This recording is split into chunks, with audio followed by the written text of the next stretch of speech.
Bom, após mais uma ação contra medidas restritivas, o governo, isso a Mônica já adiantava, né, Orengo, deve ter mais uma derrota no STF.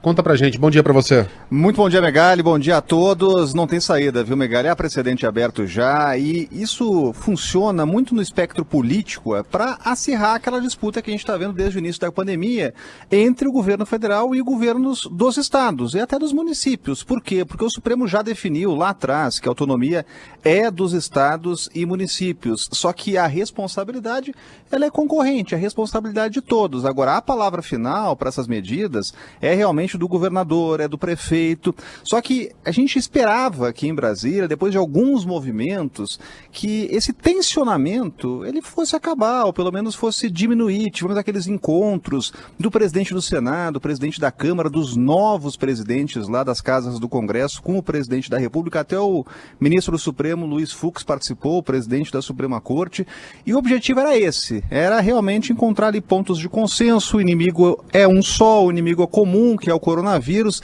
deixar um pouco essas brigas de lado, tentar todo mundo remar para o mesmo lado. Mas aí agora chega mais uma ação lá do governo federal contra estados, e o foco é o mesmo que a gente já conhece, a briga do presidente em relação às medidas restritivas, que é um exemplo, Megali, aqui em Brasília.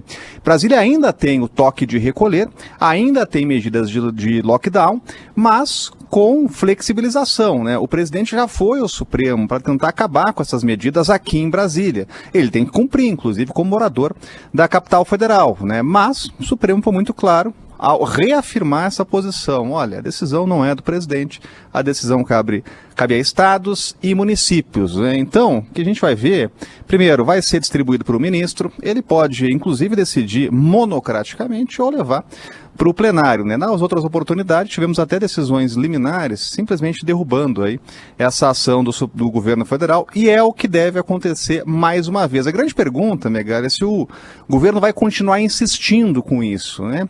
E tudo leva a crer que sim, que esse discurso vai permanecer. O presidente critica muito medidas de governadores, dizendo que isso é muito ruim para a economia, que tem que ficar de olho e combater, claro, o coronavírus, mas tem que combater também a crise econômica.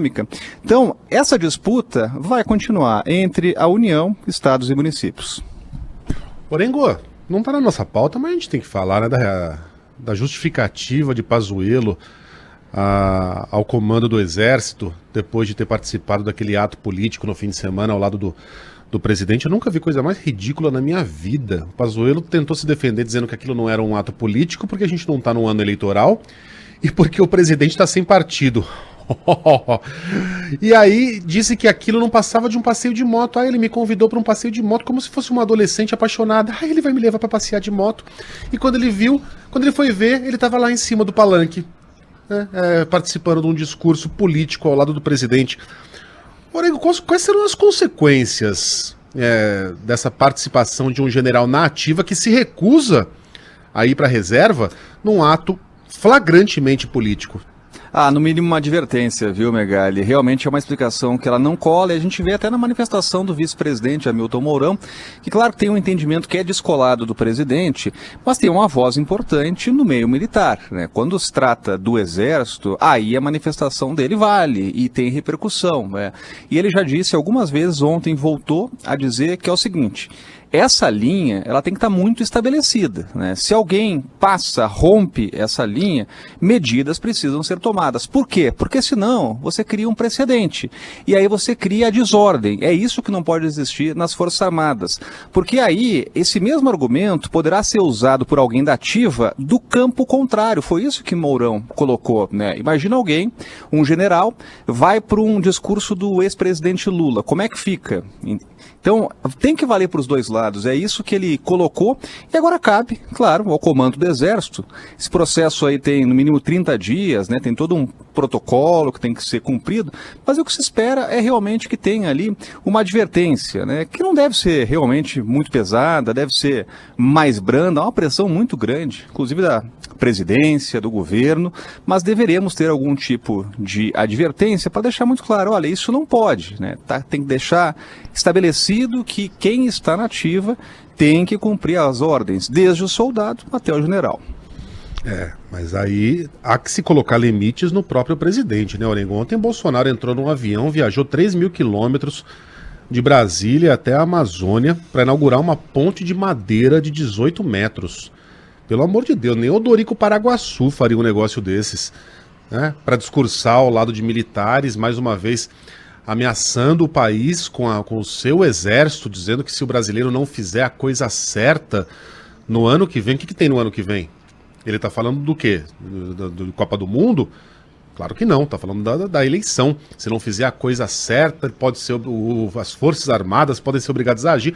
E ele falando esse tipo de coisa, esse discurso claramente político e intimidatório ao lado de vários militares.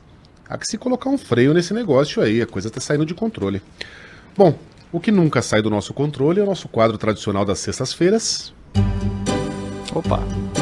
A cozinha maravilhosa de Rodrigo Orengo. Hoje no cardápio. Rapaz, sabe que a gente tem aquela meta, né? De tentar Dobra.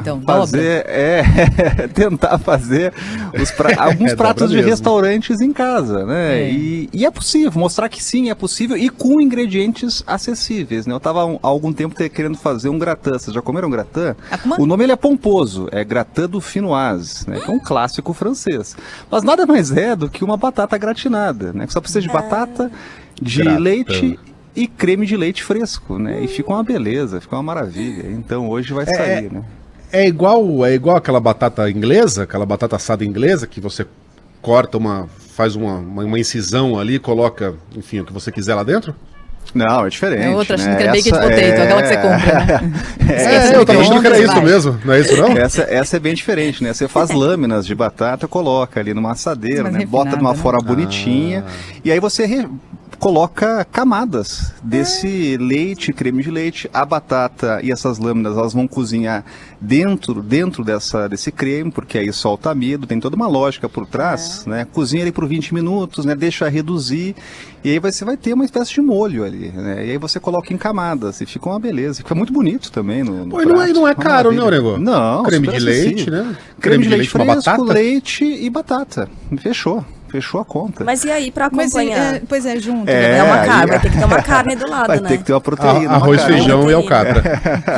Mas pode ser também, né? Batata combina com tudo, mas eu vou fazer ali um filezinho, uma molho madeira, mas não é aquele molho madeira do pacotinho. Vou fazer um em casa e vou mostrar que é possível também. Viu? Já até fiz o dever de casa, que foi fazer um caldinho de carne, que aliás é outra dica bacana, viu? A base do molho é o caldo de carne, o caldo de legumes, feito em casa também, que fica legal. Isso aí o Vessel me ensinou a fazer. É com músculo, né? Você vai lá, cozinha, depois congela coloca no negócio de gelo lá, né? No cubo de gelo e congela. A forma de gelo. É isso. Legal. Chupa, Rodrigo Vilbert. O nosso Rodrigo é muito melhor. Orengo, bons pratos, bom fim de semana, até segunda. Bom fim de semana, até mais.